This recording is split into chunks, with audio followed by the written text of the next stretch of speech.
Welcome, everyone. I'm Tracy Fitzpatrick, and I'll be your moderator today. Thank you so much for joining us here at Netcom Learning, a market leader in promoting lifelong learning, training, and talent development solutions. We are very excited to host today's event, Enhance Your Cloud Security Expertise with GCP Masterclass. Presenting today's topic is Imran Ahmad. Imran Ahmad is a data scientist, author, and cloud instructor with extensive experience in designing, implementing, and optimizing intelligent algorithms. He has a passion for simplifying complex technologies, making them accessible to learners and professionals alike. As an AWS authorized instructor and Google Cloud authorized trainer, Imran specializes in delivering impactful training sessions that enable professionals to master cloud computing and data science concepts. His passion lies in teaching and creating innovative solutions that solve real-world problems and drive measurable value. Please bear in mind that this is an overview of a very robust topic. We offer a collection of technical and business courses that can be tailored to your specific requirements. If you are interested in a further discussion, you can make an appointment with our learning consultants through our website at netcomlearning.com.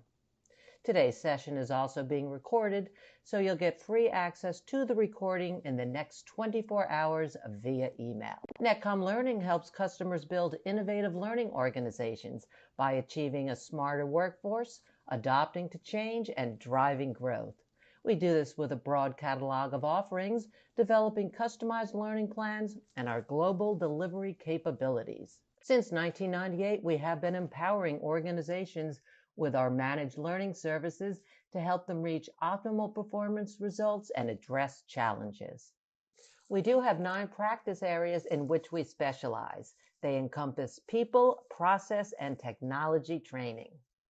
And today's presentation is from the security practice area. Netcom Learning offers a comprehensive training portfolio of courses for the topic being covered today. Our upcoming classes include various trainings on the given courses.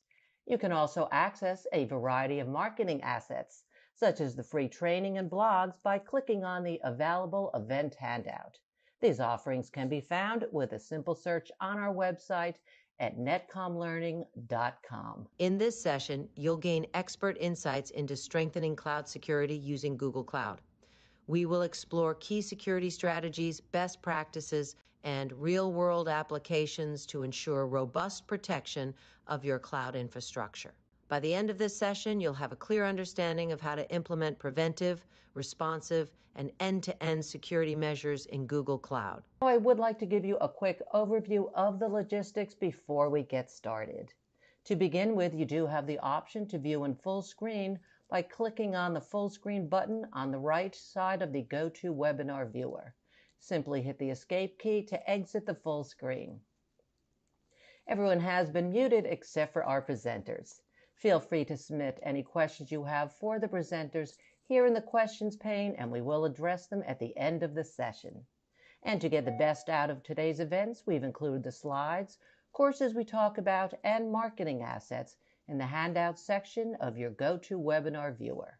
You may refer to them at any time to get a better understanding of today's topic. And we do realize that some of you may have to leave early, and want to let you know that as you do leave the session today, you will be presented with a short survey. We would like to request for you to take a quick moment to participate in that survey. Your feedback really helps us understand your learning experience and improve our future sessions for you. The survey answers are measured on a scale of 1 to 5, 5 representing outstanding and 1 representing poor. And now I'd like to pass this over to our trainer to present today's topic. Hi, Imran. Thank you so much for joining us today. Welcome to this webinar. And this webinar is about a very important topic, that is the security and how we can strategize, how we can develop methodologies and actually implement that security using Google Cloud. Now, we'll talk about this security from at least 3 different aspects. Preparing preventive, that how we can prevent from bad things happening, from our infrastructure being attacked. The second thing is that response, a firefighting mode, that if things go wrong, if someone is able to break into a system, how we are going to respond to that. The technical response, we should be prepared for it. And the third thing is that the end-to-end architecture where we have depth of defense. So we will talk about the depth of defense. We'll talk about preventive measures as well as our our technical response if bad things happen. Let me introduce myself. My name is Imran. I'm a data scientist and I work for Canadian federal government. I'm working there for the last on this project for the last 10 years. And we my full-time job is with federal government. We look into people coming to Canada. We develop these models on the cloud that accept or reject people that come to Canada, apply for immigration, for student visa, for different lines of business. Uh, I did PhD in machine learning. That was in 2010. And I wrote this book as well, 50 Algorithms Every Programmer Should Know. And that was bestseller in for the last 2 years in the Christmas season, all important Christmas season. And I am authorized instructor for Google, and I've been teaching for different courses for Google for the last now 7 years. I was one of the first ones that was authorized to teach for data engineering and machine learning courses. Now, this is about me. And let's look into security in the cloud. So we'll start with looking at that why security is essential. And when we talk about security aspect of it, so we need to understand this part that the cloud security, uh, because when we have a cloud-based infrastructure, so this cloud-based infrastructure has a potential to become a single point of failure.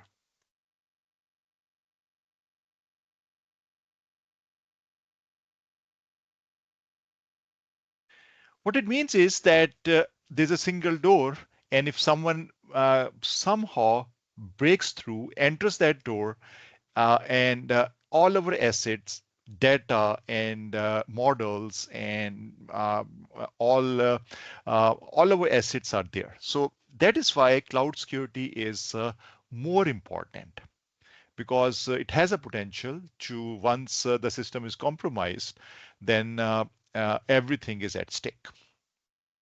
We will look into that. What are the principles when we talk about this? Then what are the principles that we can use to protect our infrastructure? And then we will talk about the shared responsibility model.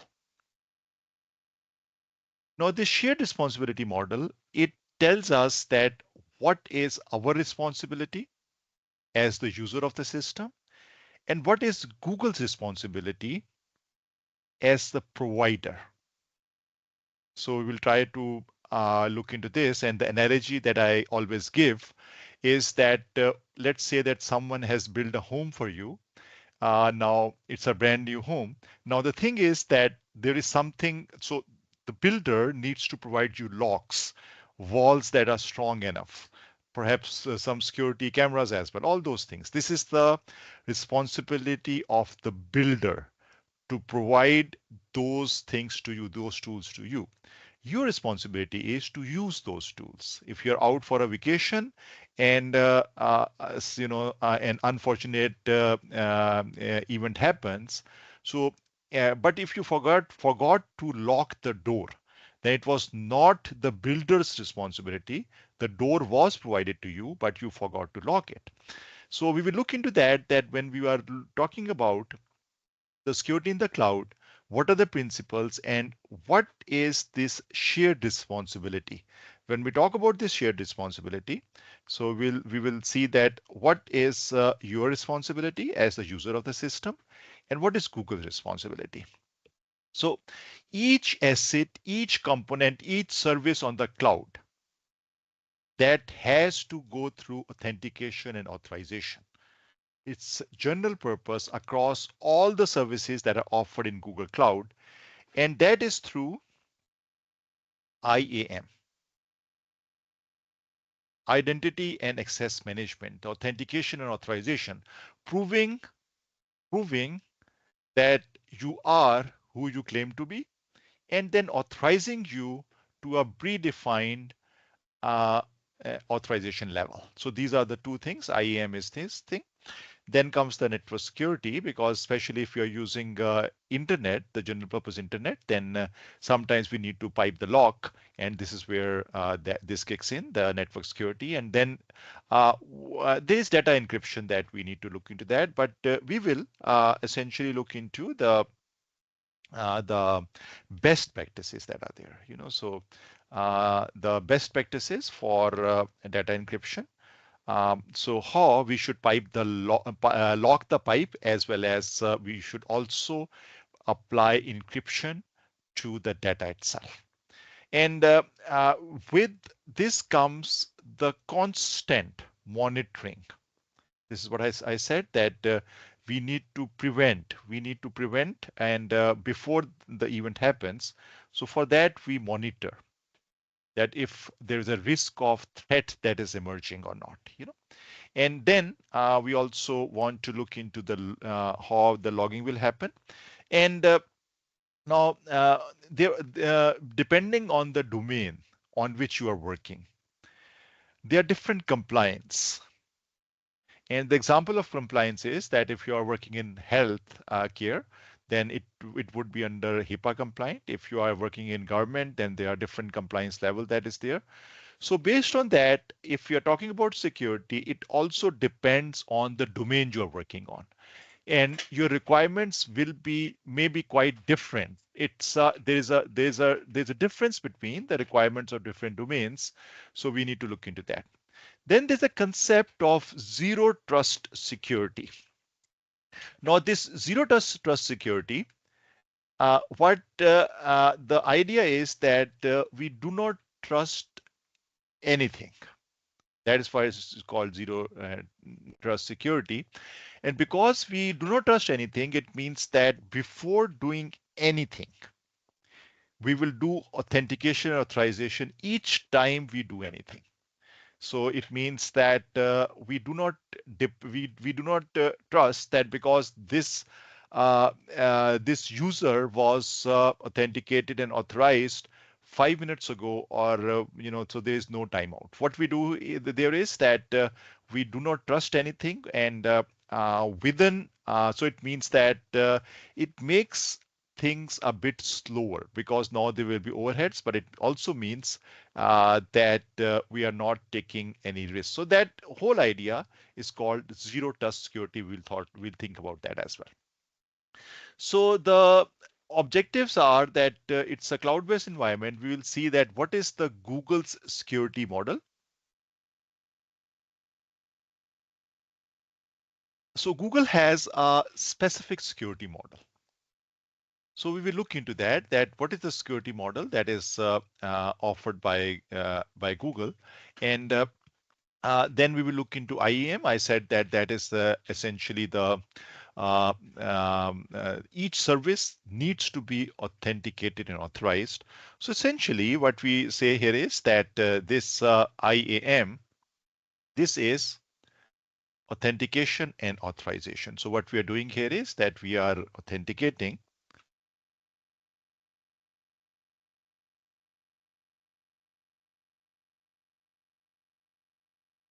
So we will look into this authentication authorization, and we'll also look into the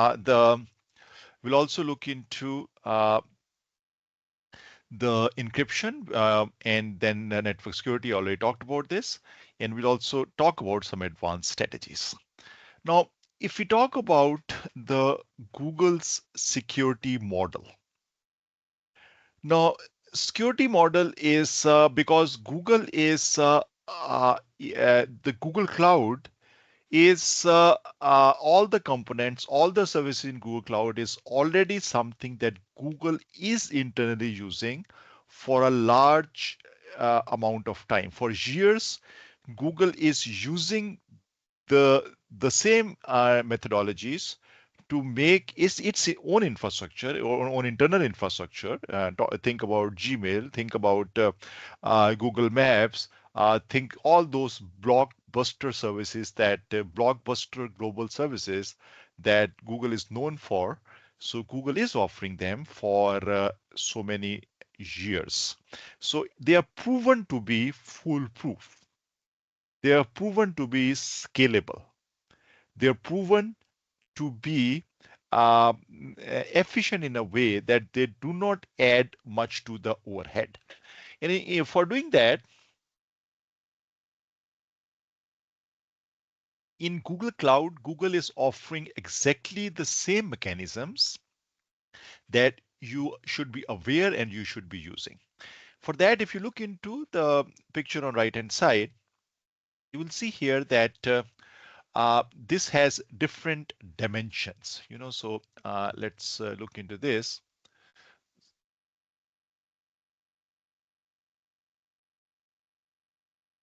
So first, there is an endpoint security. So whenever you connect through a mobile or through a computer, actually there is an endpoint to which you are connected, right? So applying security principles to the endpoint, everything else becomes a black box. That is called endpoint security. We'll see that what can be the different ways of doing that. The second thing that we have, so if I say that this endpoint security is the first thing, the second thing is the data security. Now the data that you have while you are storing that in Google Cloud Storage, or it is in motion, it is being transferred to node A to node B, or it is being processed, it needs to be secure. So first thing is that we need to find out the sensitive data. So which data is sensitive? Finding out the sensitive data, and then looking into basically the uh, and enforcing the controls, making sure that if a data is classified, then how we are going to enforce those controls as well. And when we talk about the scanning and testing, this is C.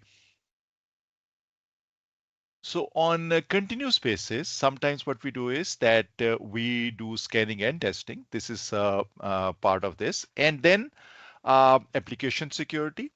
Then comes the network security. And finally, there is infrastructure security. Now, if we talk about this, the infrastructure security, when you're using cloud, this is not your responsibility. We'll talk about this later. You have no access when you're using cloud. When you're using in-premise environment, then you have visibility of using visibility of how many nodes are there, how many computers are there, what level of protections they are under, whether the hardware that is well guarded or not. When you're using the cloud, it's a provision service. You can have virtual machine, but actually you do not have access to that machine. It means that it's not your responsibility. And similarly, when data is being transferred, for example, let's say from one service to the other, in that case, the network security cannot be your responsibility. So as a user of the system, now it will be the Google's responsibility to do that. But when we talk about application security, it will be your responsibility, making sure that you have turned the scanning on, making sure that the data that is properly encrypted, and making sure that you are aware of the endpoint security as well. So You can see here that the security that is built on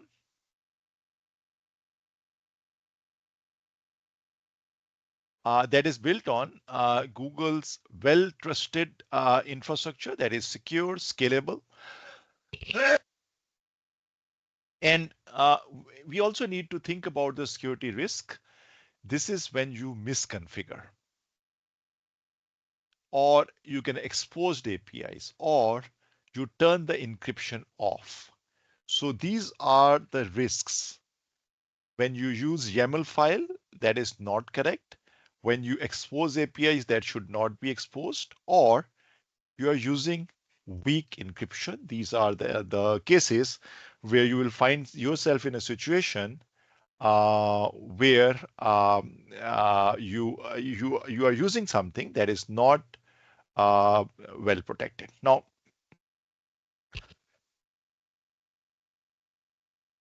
I talked about Google's depth in defense.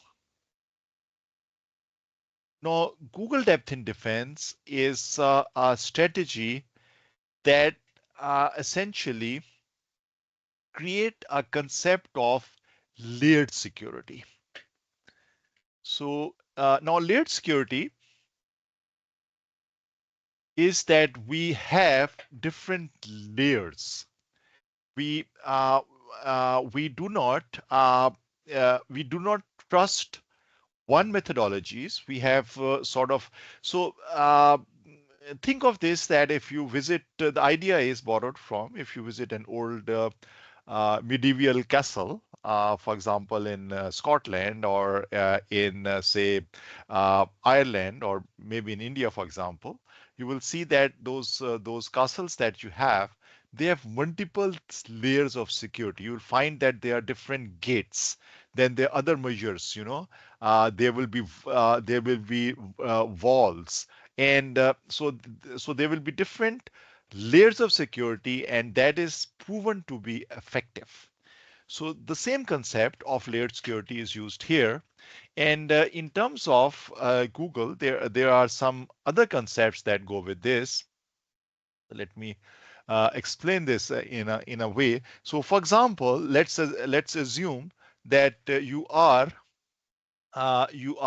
using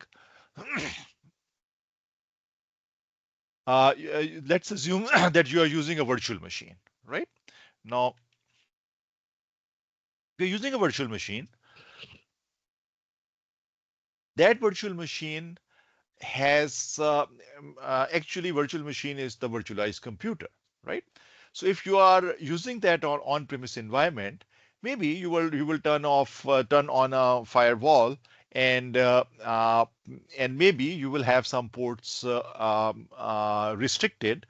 But now what we do here is that when we use depth of defense, so in depth of defense, we trust this on different levels, and now those levels that are there basically involved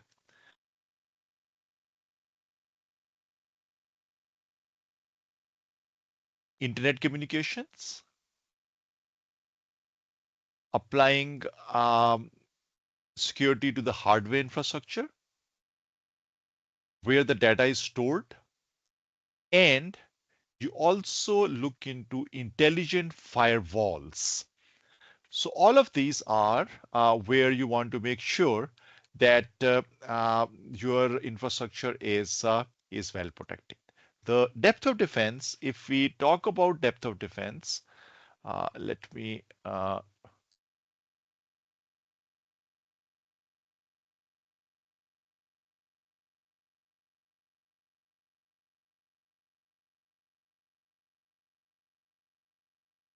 now depth of defense in Google Cloud, it is think of that as a design pattern.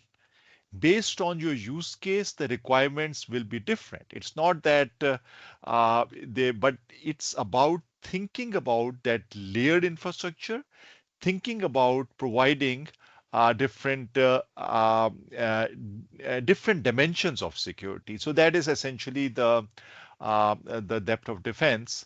So, and you can think about this, that going back to different layers.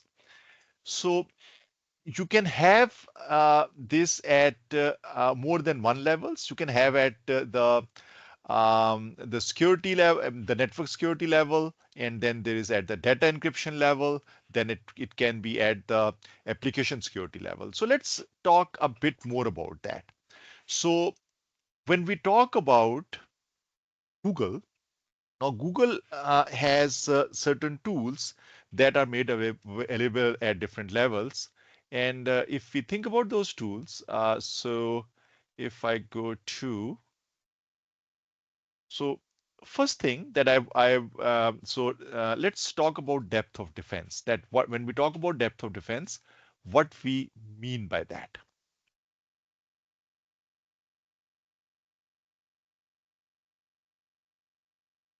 So first thing is the making sure that the network is secure.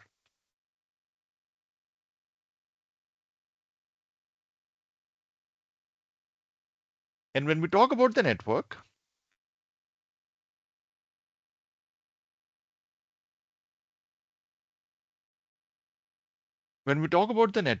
there are different ways you can do that.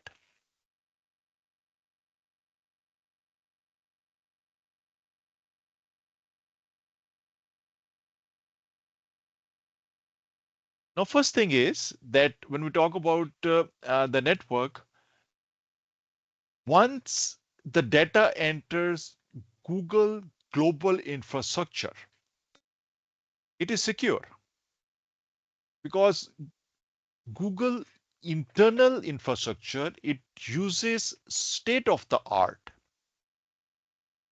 fiber network that controls network route to a degree that in the last 15 years, there is not a single incident of large scale compromise of security in Google infrastructure. Not a single incident. There are very few companies that can claim that. This is one thing. The second thing is about the virtual private cloud. What is virtual private cloud?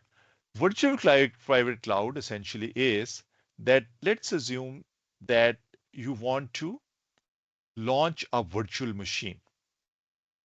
When you launch a virtual machine in Google Cloud, now that virtual machine is launched in something that is called VPC. Now this VPC, virtual private cloud, that is a software defined network. Just like if let's assume that you have an actual machine, you bring that home. Now it is part of your home network, and whatever security you apply to your home network is applicable to your machine, your laptop, or your server that is in your home. Similarly, when you launch a virtual machine, you launch that in a VPC. Not this VPC, this virtual private cloud, it has it has a secure parameter around that. So it means that the VPC that you have, based because it has a secure parameter, this parameter around it is secure. It means that whatever data you have here, whatever code you have here, code and data, that is secure because the parameter, the software defined network in which you have launched that virtual machine, that is secure. Now, this is the second aspect of network security. First aspect was that once any data enters within the fiber network of Google, it's secure by default. The second point is that if you have a virtual machine that you are launching, now that virtual machine, you will launch that in a VPC. That VPC will have the firewall rules. It will have the other private connectivity options. Now, based on that, it's not too difficult to know that it is a secure environment because of the secure parameter that is around that. Now, Google also offers something that is called Cloud Armor. Now, Cloud Armor, it's a service. Now, I said that there should be preventive maintenance. You should be able to prevent these incidents from being happening in the first place. You should ideally, you should never find yourself in a firefighting mode where things have gone wrong and now you are looking for how to correct them. If you are in that situation, you are not in a good situation. You should have used tools, some sort of machine learning, some sort of detection to rectify the issue, as we say, nip the evil in the bud before the attack happens, detect and uh, and handle that. So the tool that can allow us to do that, that is called Cloud Armor. This is the tool for it. Now this Cloud Armor, what it can do is that it can detect and mitigate large scale denial of service attack. Now denial of service attack, it's the most common, by far the most common, and very easy to launch. Because at the end of the day, the service that you are providing to the cloud, that has an endpoint. The service, let's call it a black box. We don't talk about what sort of service is this, but it is bound to have an HTTP endpoint. Right? Request and response. Now, if now it means that anyone can essentially, if anyone wants to use this service,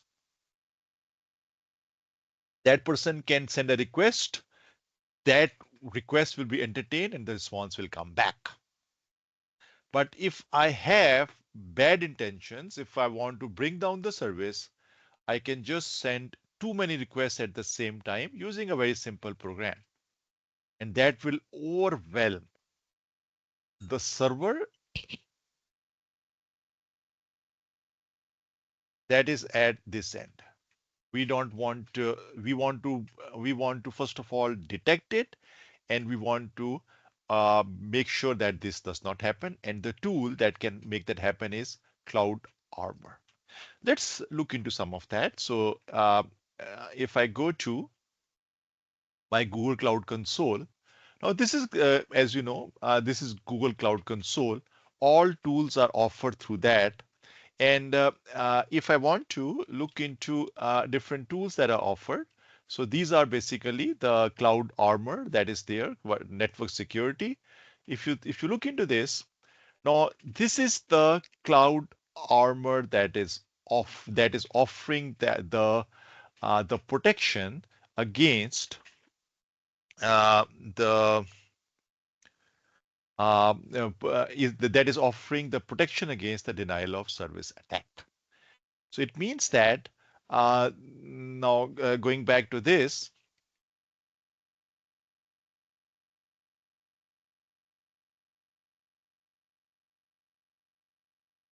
so this Cloud Armor, it will help us.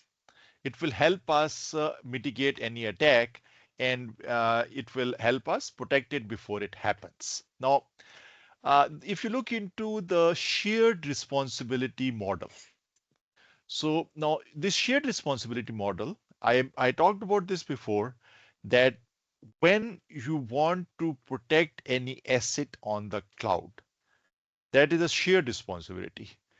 There is something that is your responsibility as the customer. So there are two entities, two stakeholders here. So the first stakeholder is the Google, and the second one is the customer. Now, let's look into that. What is the customer's responsibility and what is the Google's responsibility, right? So let's look into them and see that what responsibilities are there. Now, if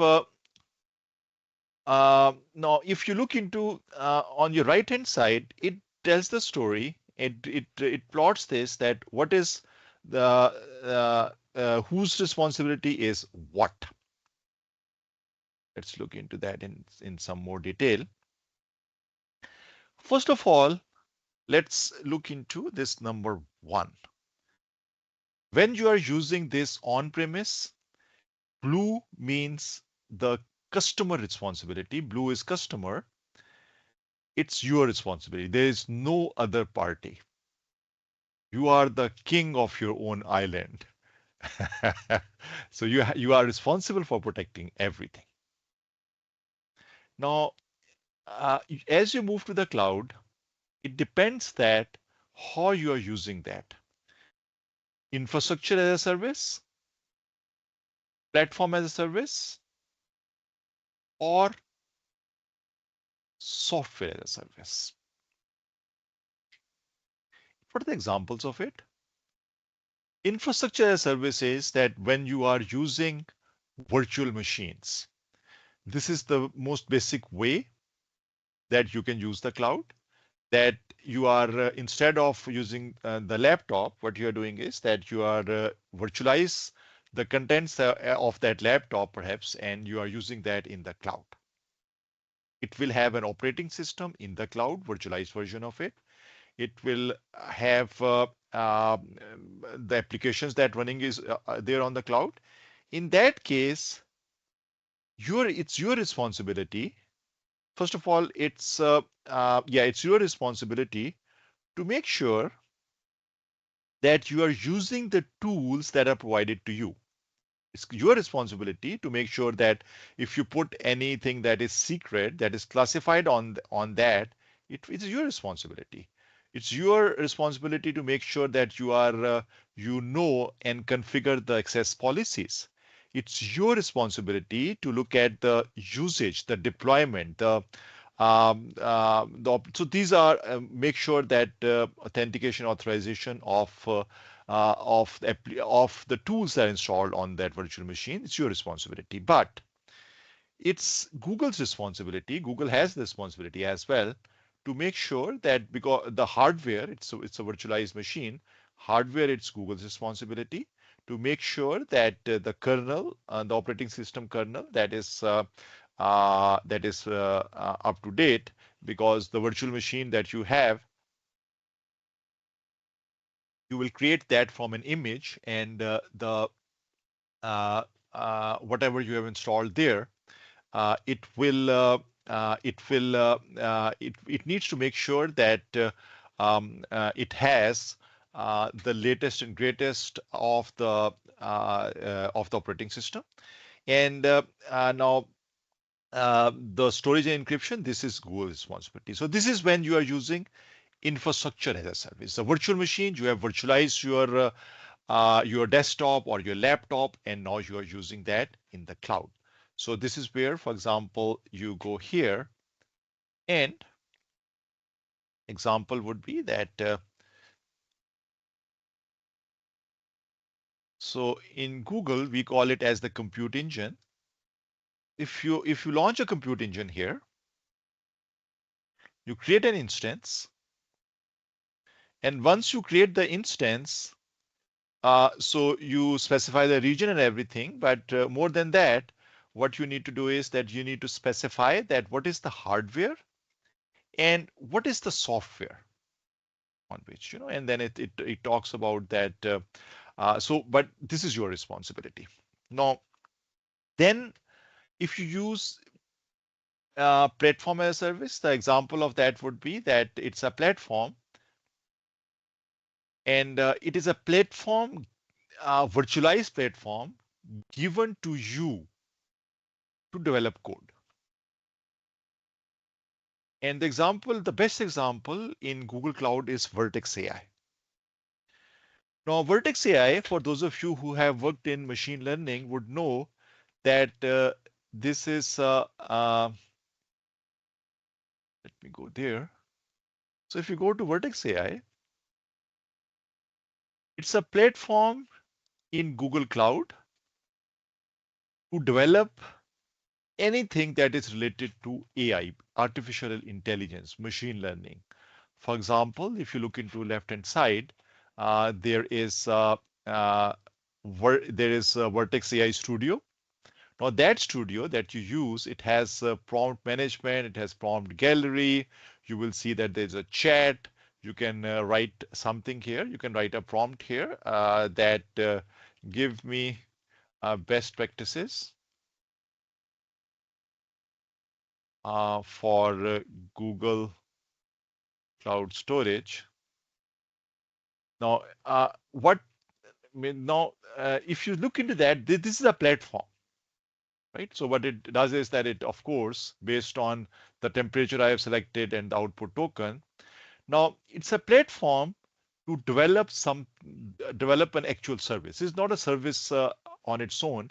It's a platform to develop a service, right? And on left hand side, you will see that now if it says that I ask it to give me best practices, and it says that how you are going to do that. Now coming back to this, if you're using a platform like this, that is number 3 here, Google can take care of more things because it can take care. There's no operating system here, so that becomes you use Vertex AI. There is now you don't need to choose the hardware. You do not need to choose the operating system. There is network security is become irrelevant. It's not a virtual machine. It's a platform as a service that is given to you.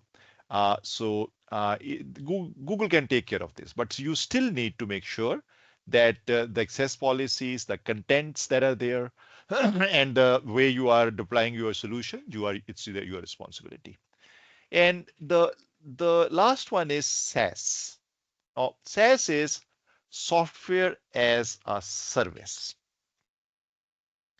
Now, the example of software would be that when you are using something that is offered as a service by Google. Now, there is a what that can be when you use Gmail, for example. Now, Gmail is offered to you as a service.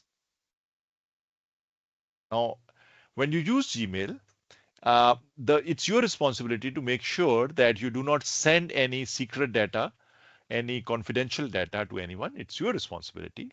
Access policies, you do not share the password, or even if you have done the multiple uh, MFA on. But you give the MFA, the second device, to someone else. So it's your responsibility to make sure that you control those policies. This is all you need to do. Everything else, it becomes Google's responsibility. This whole thing that is there, it becomes Google responsibility. So more or less, this is what's there. So it depends on the shared. This is called the shared responsibility model. And when we teach this course, the full course, or if anyone wants to take the certification exam, this concept is tested in detail. Shared responsibility. What is your responsibility as the customer, and what is Google's responsibility as the provider? And always keep in mind the example that I had for you, that if there's a home, there's a house built for you.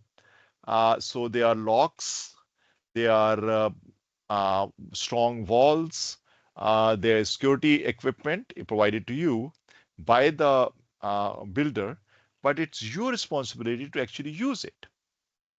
And the same thing is here. There are different solutions, security solutions that are provided to you based on whether you have an on-premise solution, you are looking for an infrastructure as a service, or you're looking for platform as a service or software as a service. So your technical response would depend upon the type of service, the type of solution you are developing, the need for security. This is the non-functional requirements, the problem that you are solving. It always have a portion, we call it as the non-functional requirements, and it will also depend upon the infrastructure that is available. So these are basically, if you look into the key performance indicators.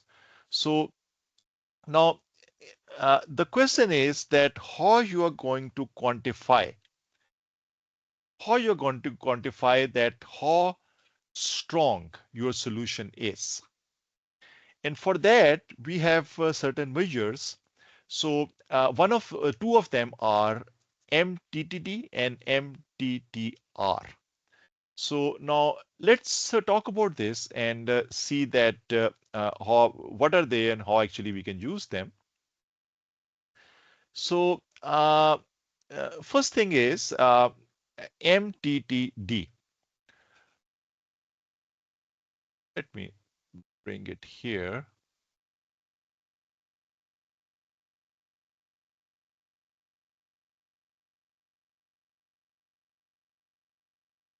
Now, when you have a solution and you want to test that how effective or strong that solution is, now first thing is that there is a time, there is a number that is there. It is called MTTD. MTTD stands for mean time to detect. So how we are going to detect how quickly the security incidents are identified once they occur. So your system is compromised. What is your detection mechanism? If it takes too long, there's a problem. Your credit card, for example, let's look into that. Your credit card got stolen. How quickly this incident is flagged at your end or at the credit card provider end? So this is one thing. Mean time to detect.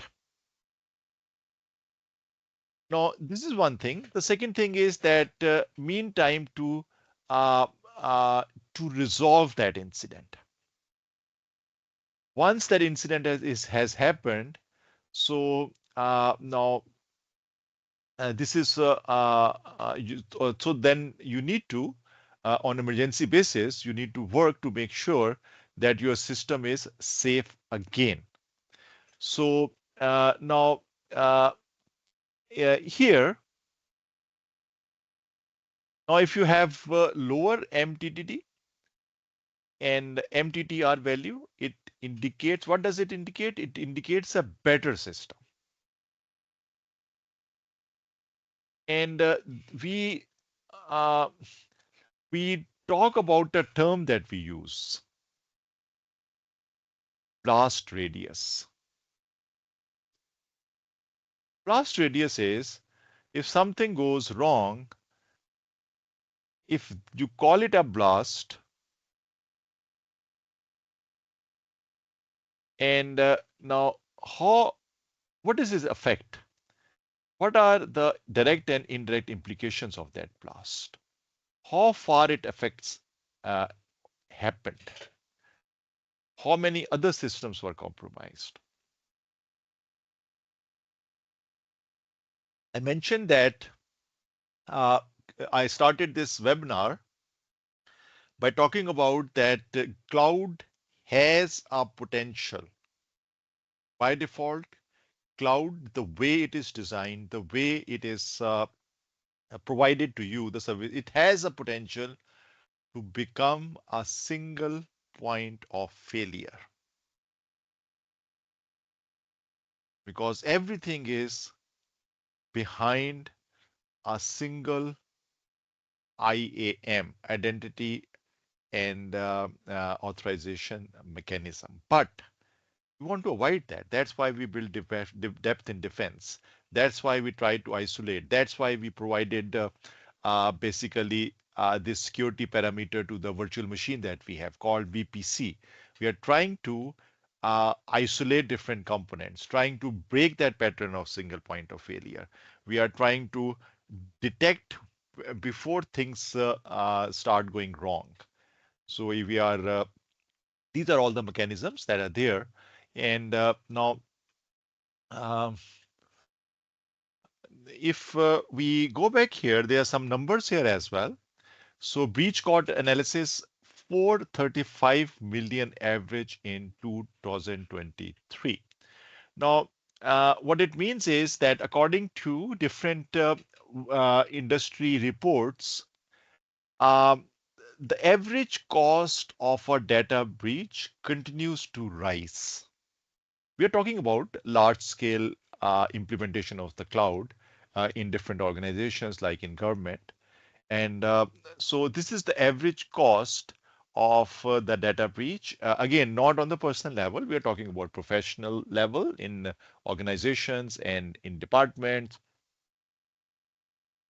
and of course in government. So this is a big number. It also justifies it also justifies that uh, if we are investing in building the solutions, training ourselves, designing methodologies, yeah, it justifies that investment. Let's take a quick 5-minute break and then I'll start on the remaining topics after the break. Sure, we are now going to take a 5-minute break, but before we do that, we are going to launch a quick poll that we want to invite you to participate in. Doing so helps us know how we can better serve you by telling us who might be interested in more information or in taking some additional training. In addition, we have a lot more informative webinars coming up, so please go to netcomlearning.com/webinars in order to register.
Welcome back, everyone. Let's continue from where we left off.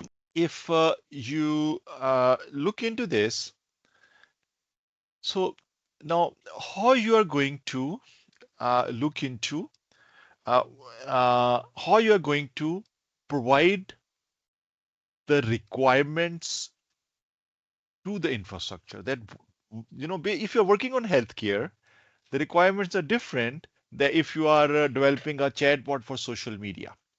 If it's a mental health issue, you are creating a helpline, an automated helpline for a mental, someone has depression or someone has anxiety or something else, wants to take help from a solution that you have provided.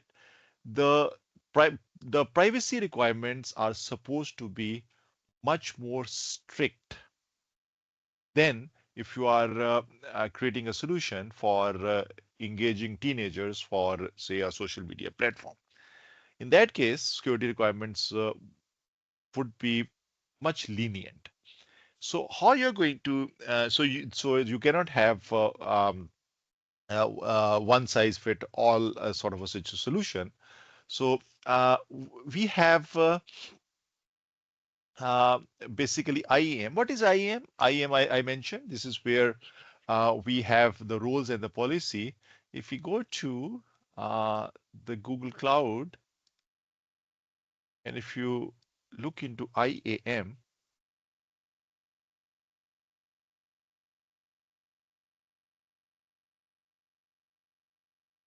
IAM is right here. It's a single window operation where you set the roles, where you have different types of roles. On left hand side, you will say that there is IAM. If you click IAM, so it you can have uh, if you can define different policies here. You can have roles that is right here on your left hand side. Let me show you where the roles are. So the roles are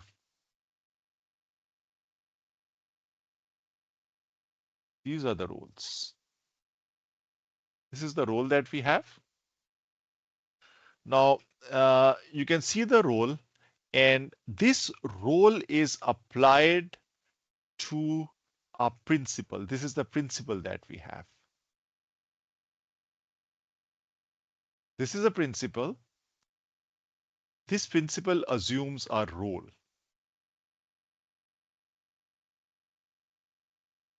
Now, when this role is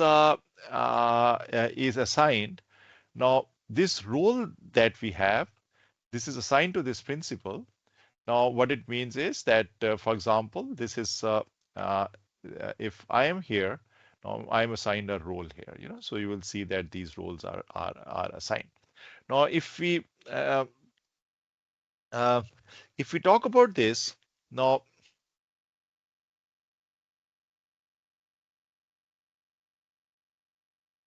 um, there are two things here: roles and policies. Let's talk about both of them one by one. So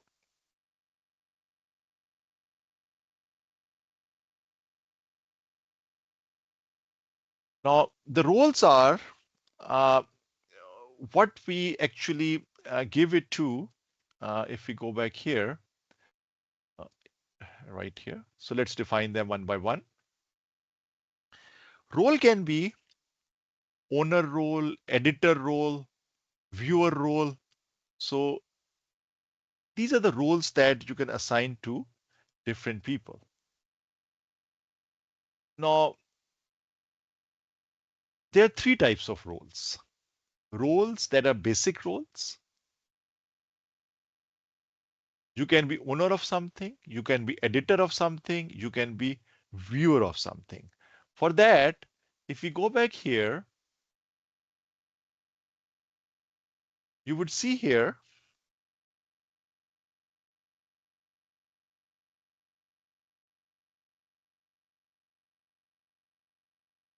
that you were defined the roles here. The roles are right here. So you would see here that you have these roles right here. So for example, role is of an editor role. It's an owner. It's a logging admin. All of these roles, you will see that they are right here. Now, if we go back here,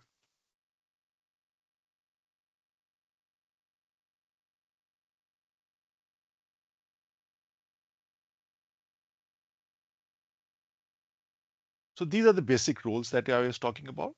Then there are some predefined roles. For example, if you are looking for Google Cloud, each role will have a preset of privileges.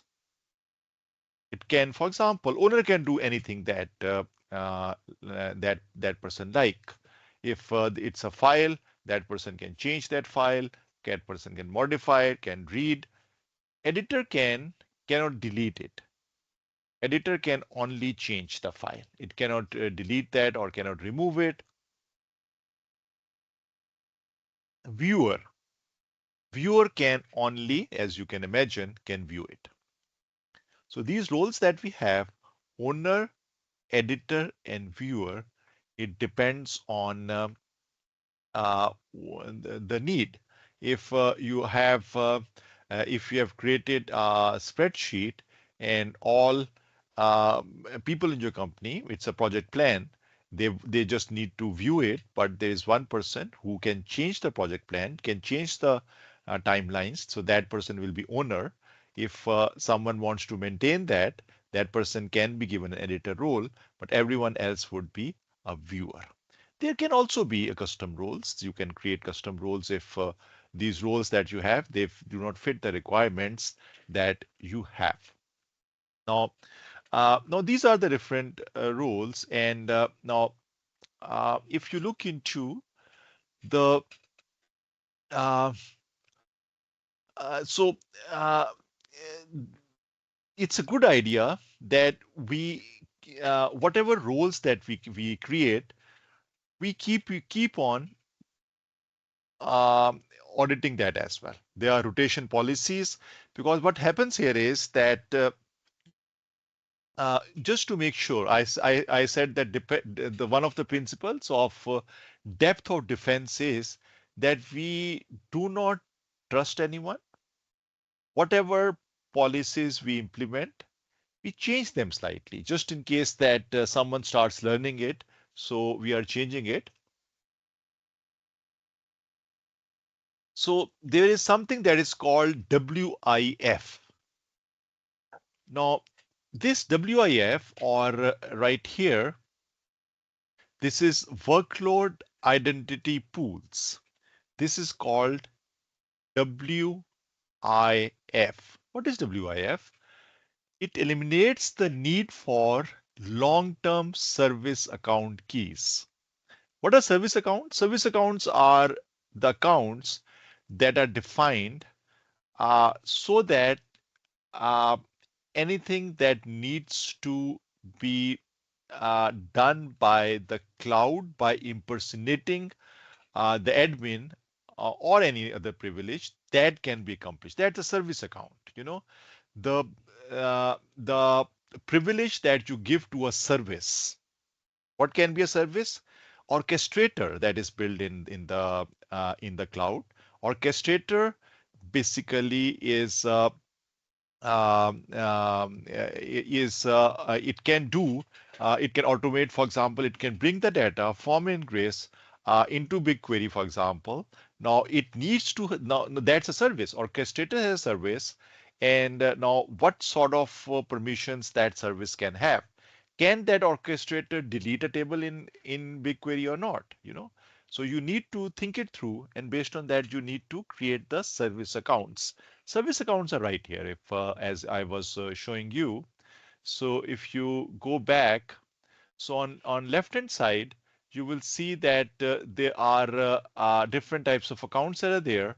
And one of them would be the service accounts. The service accounts, if you look into this, these are the service accounts that are right here, service accounts.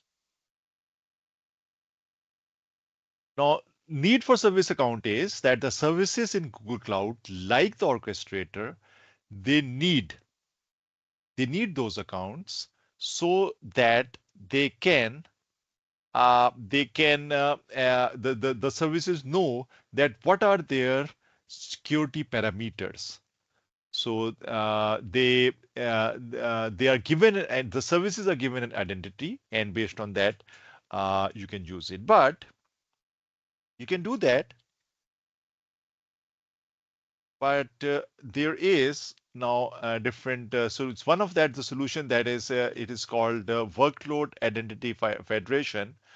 Now, in that case, what we have is that we do not need the long-lived service account keys by allowing external entities, like if let's say that there's a process from AWS wants to run something on Google Cloud, for that we do not need to give it the service account, but this identity workload identity pool is an implementation or a realization of SAML token. So what happens is that if there's a service here and we have GCP here,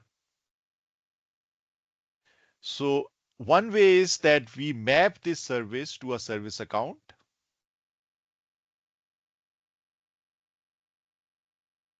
And then whatever are the privileges of the service accounts are the privilege of the service. Now, this solution that we have, that is WIF, it eliminates this need. There's a token, there's a SAML token. So this service takes this token, and this token is valid for a specified period of time for 2 hours, for example. So as long as this service has a token, so this service can interact with GCP with the SAML token, and that token will expire. So it means that you do not have to, because the problem with the first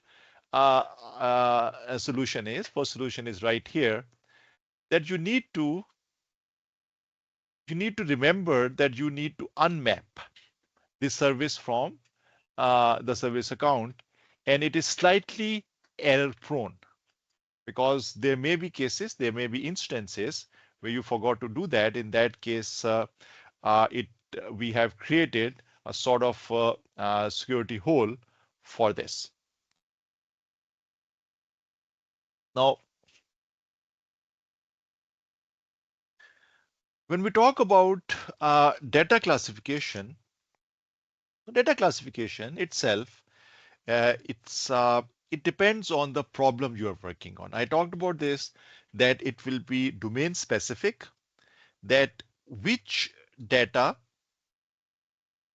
should be under what security mechanism. It will depend upon the use case and the requirements. But based on the requirements, if there's a need for so there is a service that is quite effective, one of the best in its categories across any vendor, that is called DLP. DLP, it stands for Cloud Data Loss Prevention. DLP, it stands for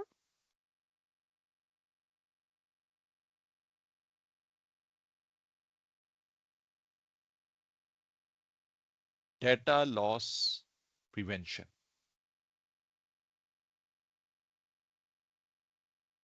Now this DLP service,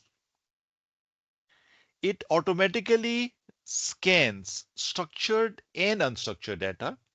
Structured data like in tables, unstructured data like free text, for sensitive information. What is the sensitive information? Sensitive information may be credit cards, numbers. It can be date of birth. It can be phone numbers, depending upon the requirements. So it can automatically do that.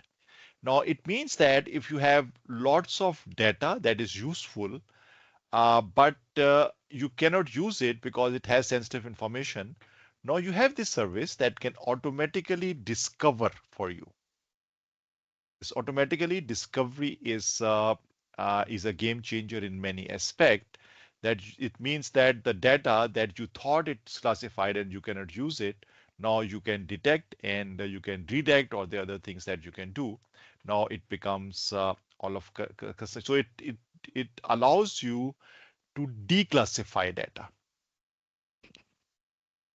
Now, there can be access controls, so tagging and policy enforcement.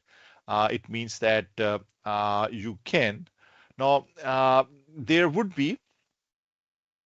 Now, one important thing in the cloud and these infrastructure is how you manage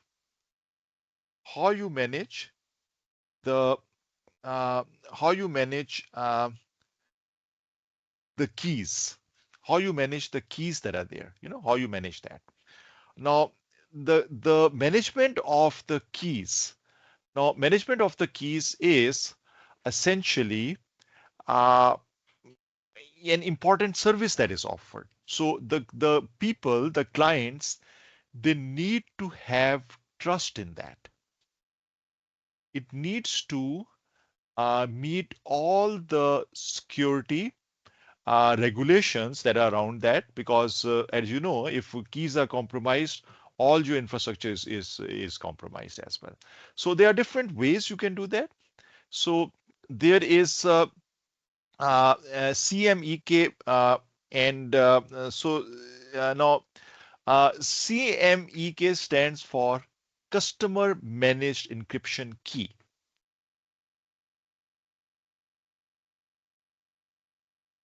So this stands for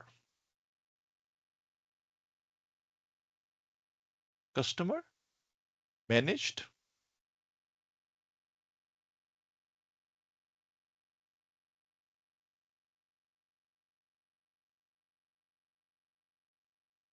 Now, first of all, you need to know that Google offers to manage the keys.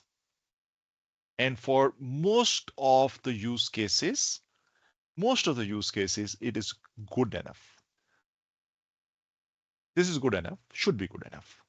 But there may be regulations, there may be other reasons that Google at the end of the day is a private company, you know. So, and you need to trust Google with managing the keys. And for, as I mentioned, for the majority of the use cases, wide majority of the use cases, this is good enough. There may be use cases where the data is secure and there is a regulation that it needs to be protected by the key that the customer provides. In financial sector for banking applications, that may be the case, because in that case they can bring their own key, and that is called CMEK, Customer Managed Encryption Key. You can create and manage the encryption using the Cloud Key Management Service, that is KMS. Now, KMS stands for Key Management Service, and you can use that, and you can use that to create and assign keys. And the solution is to come up with end-to-end encryption. So for end-to-end encryption, it means that you need to think about providing this encryption at rest, in transit, and at client side. So this is where what we have is that the case study is the HIPAA compliance, where we need to have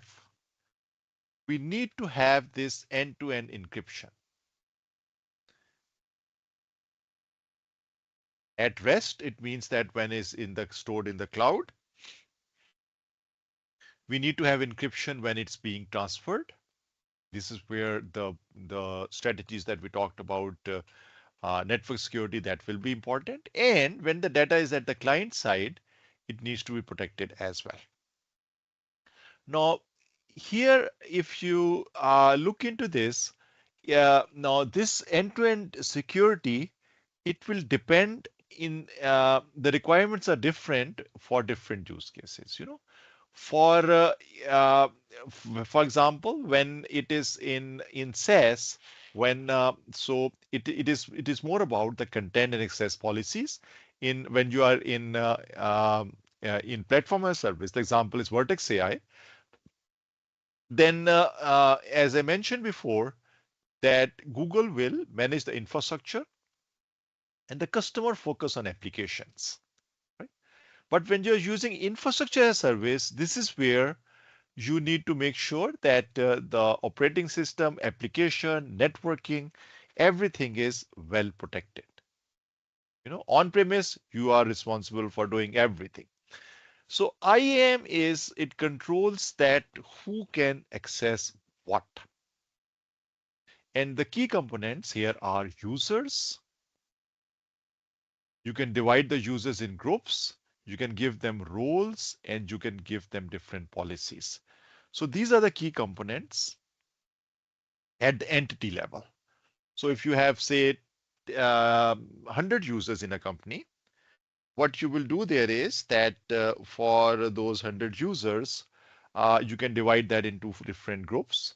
You will give them different roles, and those roles will be defined by the access levels that you specify in the policies associated with each of those roles. And then there is, as we know that in Google Cloud, there's an organization. Organizations can have folders, and folders can have different policies. For that, if you go back here, now you will see here that this is basically the project that I have. This is the project that is the billing center. I can create a different project here as well. But as long as this project is there, it means that now this project right here, this belongs to an organization. And that organization, you can have different roles. The reason this is there is that you can apply policy at the organization level or at the project level. If you apply policy at organization level, all the projects within that organizations will have that applied to it. We need to make sure that we are keeping in mind the principle of least privilege principle, and the idea is that grant minimum access. Error on the side of caution. Now, the best practice that we have here is that you use first of all use predefined rules, as you can see that we used here. So in this application, when you saw that we were using mostly predefined rules, and this is our best practice. Service accounts should have minimum permissions. They should have short-lived keys, because I mentioned that timeouts, if they are not well defined, what can happen is that this has so it means that you gave admin privilege to a service, then you forgot about it, so it should be automated. It should time out automatically. That should be the basic default behavior, unless there is a reason to bypass that. No, always go with MFA. And I talked about the use of SAML tokens, and that is workload identity federation as is a realization of SAML tokens by Google. And there can be conditions to restrict the attributes like time and IP address. If there is a proven denial of service from some IP address, that should just be blocked. And when we talk about the network security in Google Cloud, virtual private cloud, as I mentioned, that can be used to define the security parameter, as I showed here. So this security parameter VPC, that creates it creates a software-defined network.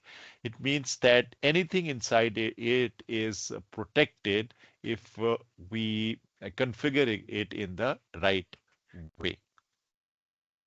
And now this VPC, it controls prevents the data intrusions. And if you want to look into Cloud Armor, I said that Cloud Armor has intelligence. It can mitigate the denial of service attack. And then there is, so it's not only denial of service attacks. Denial of service attacks, I said, are the most common one, but Cloud Armor can do more. As I mentioned, that it can look into the patterns that are there. Based on that, what it can do is that it can. There is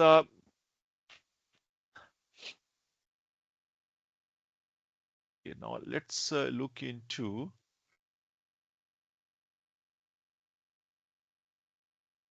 Now, data security and encryption, I talked about CMEK. This is, and if you look into this, now, uh, uh, I said that the pipe needs to be logged as well. And the pipe is a log pi is applying the encryption in transit that is right here. So this is the way we log the pipe. And here we use TLS 1.2 plus. And the way it has been implemented in Google Cloud is that about 5-7 years ago, if we slow down if you're using TLS, it will have overheads. But now, due to the progress in hardware-based protocols, there is almost no overheads if you turn this on. It's for free. So and then DLP, I already talked about this. DLP is about the data loss prevention, where it tackles with something that is called PII. PII is personal identifiable information, always something that we want to protect. So it deals with PII, anything, any data that can identify a person, like date of birth, like social security number, or anything related to that. So if we talk about the encryption at rest, so in Google, what's there is that now encryption keys are, so first of all, by default, encryption is on. Google is one of the first companies that came up with this behavior that anything that you stored in Google Cloud Storage, it is encrypted by default. Data is chunked, encrypted, and stored. Now, if you look into the options that we have, encryption options, it has different levels. So, it's a trade-off between what is where the sweet spot is based on your use cases. I talked about customer supplied encryption key that is right in the middle. So it means that so if you go from left to right, it is more control. So more automated is that you choose encryption by default. That is Google managed keys. No here, no customer interaction is required. Uh, Encryption keys are rotated. You trust the methodology of Google. You trust the default behavior. Now comes the KMS. This is the second level. Now KMS is that now KMS stands for Cloud Key Management Service. Now it provides a user can create, store, and rotate your keys using Google Cloud KMS, and it supports automated. So this is ideal for companies that requires more visibility in cloud management, right? Now this is the second level. Now the third one that is here, you can store keys in HMS. What is HMS? HMS stands for hardware security module. HMS is now it is Google provide its hardware security module. HMS stands for, this stands for hardware.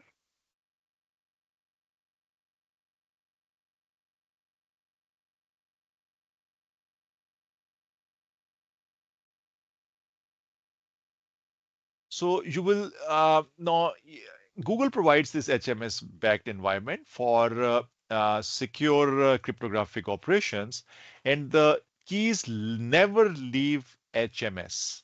It now organizations with the more strict security needs. This is basically FIPS 140 compliance level. We are talking about this. So now the next level is CSEK. Now, here what we are talking about is that customer supplied encryption key. So customer brings your own key. So this is basically we have. Then there is HMS. This HMS was in the cloud. Now this HMS is in colo. Colo means that co-location. So customer stores encryption key on premise HMS and outside Google Cloud, but use them for encryption and data. So this is when the security requirements are even more strict. So we can use this. Then comes the external key manager. What we do is that the customer use the encryption key and external key management system that is totally independent of Google Cloud, and Google does not have access to these keys at any time. Use cases are when we are highly regulated requirements environments. So this is where you will use that, and they are best used when you have hybrid cloud. For example, I work for Canadian federal government. We have cases where we are using high top security data, hybrid environment. This is where by regulations we need to use a solution that is similar to this. So Google provide all these options, and based on your use case, you will choose the one that is applicable. Now, when we want to secure the Google Cloud, want to make sure that you are using the right policies, as I mentioned. And if you're using Google Storage, it's also help if you turn the object versioning on and you store data using CMEK or Google Managed Keys, as I have explained in detail, and also turn the logging on. So these all things will now, if the threat happens, so threat detection is another thing. So there is a command center that is called Security Command Center, SCC. Now here, if the threat happens, we talked about 2 times. Those times were here. So if you use this command center, then your MTTD, mean time to detect, that will be quite low. You should be able to detect at in a fast pace, and you should also look into the edit logs, understand the patterns that are emerging from there, and anything that is this is where there is preventive maintenance, and something happens, then you need to look into the response to that as well. Compliance, so Google aligns with ISO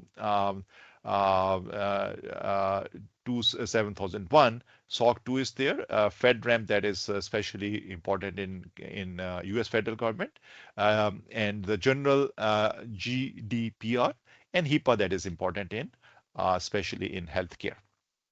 Now, zero trust security model is it's an idea that where we do not trust anything, we do not trust anyone, and what we do is that there is no longer a security policy.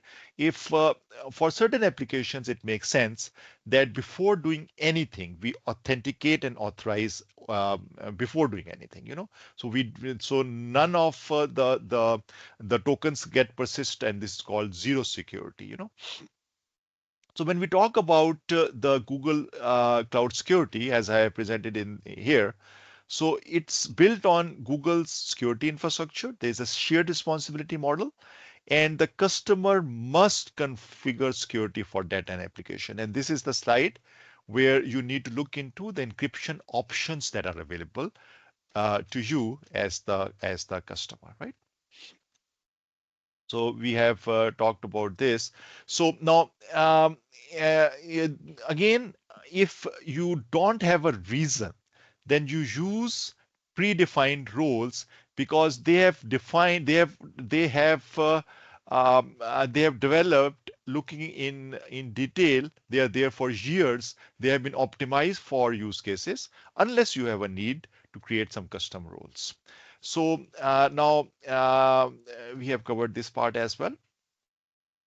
Now, if you look into the, yeah, we have covered this part. Now, one important thing is that when we talk about Google Cloud security, it's an ongoing process. You have to monitor, you have to make sure that you are not exposing any classified data. You also need to understand what is your responsibility, what is vendor's responsibility. You want to make sure that you are using zero trust security model if you are not sure about the implications of persisting, especially in multi-tiered secure environment. Sometimes zero trust security model works, but you also need to understand that zero security model comes with the overhead that comes with it, maintenance overheads, and you have to basically authorize over and over again. And I also explain in this webinar that what are the IAM best practices, and we also keep two principles here. First one is the principle of least privilege. This is one. And the second one is depth of defense.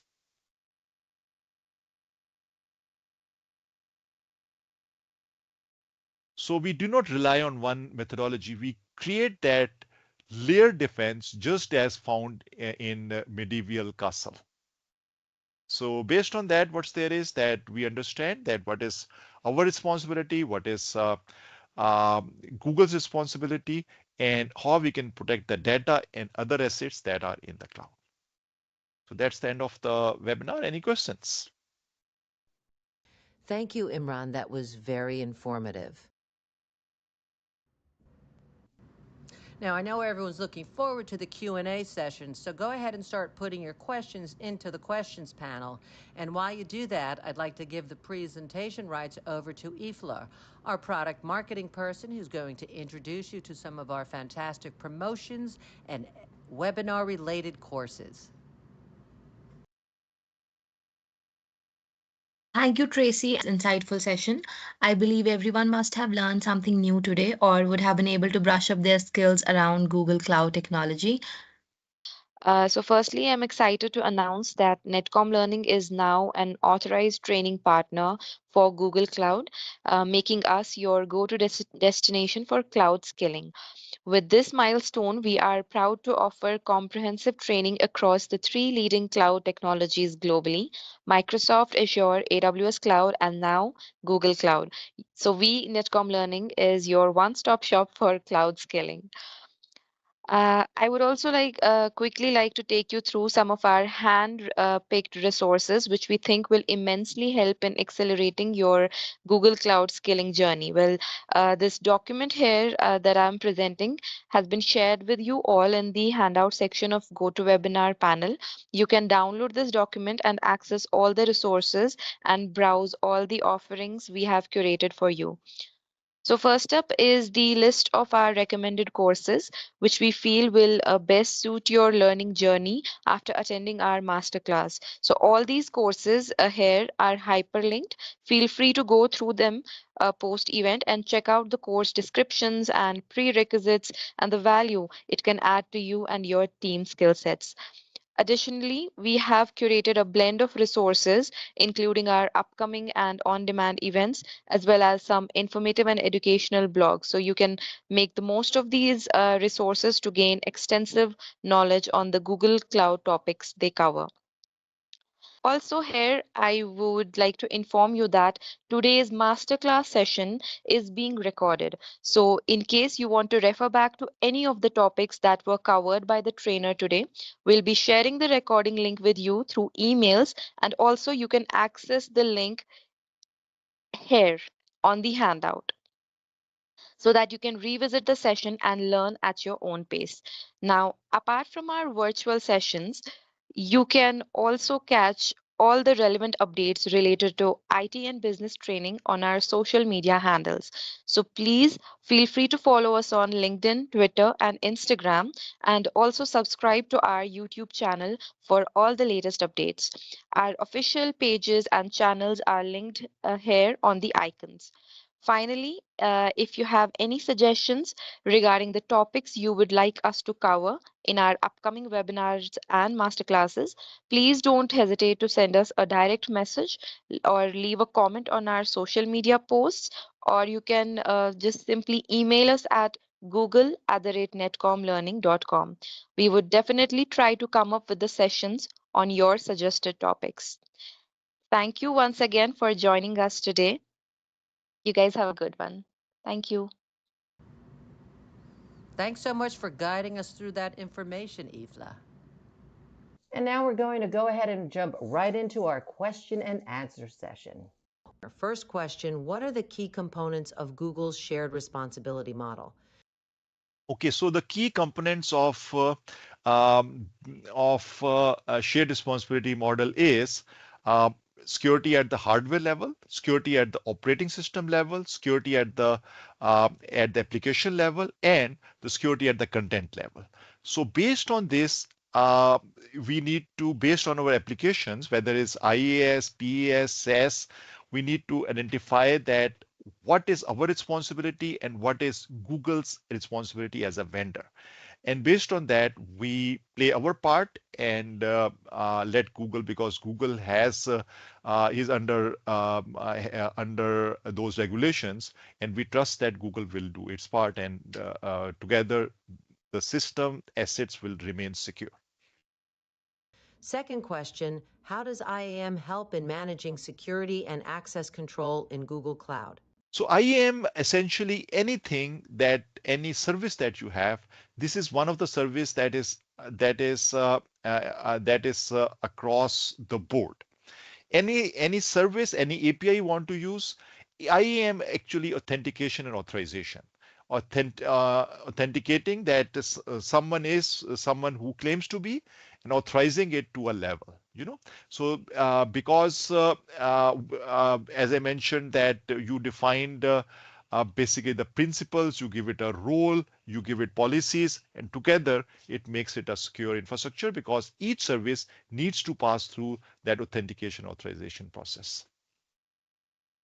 Third question, what are the best practices for securing APIs in Google Cloud? So when we use APIs, API actually provides service, right? So there are two design patterns. First is principle of least privilege. As I mentioned that if you are in doubt that this person should be given access or not, don't give it. Give the access to the person you are really sure about. Then second one is the depth of defense. So you basically build layer defense so that you know that if for some reason one layer is compromised, you still have other layers to protect your API. Fourth question, how can organizations ensure compliance with security standards like ISO 27001 and HIPAA? Okay, so for that, first you need to find the grid, that what are the requirements grid. So all of these standards, they publish the requirements grid. And then you map that to the shared responsibility model, that what is your responsibility out of it, right? And then once you have those requirements in front of you, then you go back and see that what can be handled through IAM, what can be handled through Armor, and based on that you strategize. But first you need to understand the grid and what is your part, what is your responsibility. And the last question is, what role does zero trust security play in modern cloud environments? So zero trust security means that you trust no one. It means that there is no secure role. Each step that you do, you authorize over and over again. You authenticate over and over again. So it makes it more secure. So it means that if for some reason you feel that it is vulnerable, so it's a low risk but high overhead strategy that is there. Once again, I want to remind you that as you leave the session today, you will be presented with a short survey. We would like to request for you to help us by taking a quick moment to participate in that survey. Your feedback really helps us understand your learning experience, as we are constantly looking at how we can improve our future sessions. The survey answers are measured on a scale of 1 to 5, 5 representing outstanding and 1 representing poor. We want to thank all of you for joining us today, and if you do come up with any additional questions, feel free to send them to webinar@netcomlearning.com at any time. We hope that you found today's webinar informative, and we look forward to seeing you back here with us soon. Feel free to tell your friends and colleagues about our webinars and other courses. Have a great day, everyone.